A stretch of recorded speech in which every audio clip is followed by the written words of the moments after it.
দিকে তাকিয়ে আমার নবী বললেন, আজকে মুতিঈম ইবনে আদি যদি বেঁচে থাকতো আর তোমাদের ৭০ জনের ব্যাপারে যদি মুতিঈম এক বাক্যে একটা সুপারিশ করতো, তার সম্মানে আজকে তোদের সবাই আমি মাফ করে দিতাম।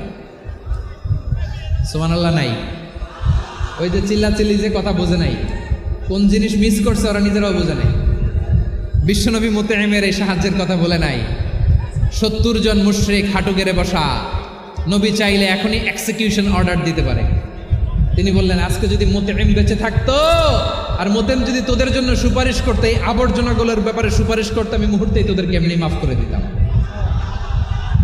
এবার বলেন, ইসলাম কি ন্যারো মাইন্ডেড না ব্রড মাইন্ডেড? শুধু তাই নয়, যাকে যে সম্মান দেয়ার আমার নবী দিতেন, হোক আস্তিক হোক নাস্তিক, হোক মুসলিম হোক অমুসলিম। বিষ্ণু ইসা ইসলাম যখন রোমান সম্রাটের কাছে চিঠি লিখেছেন,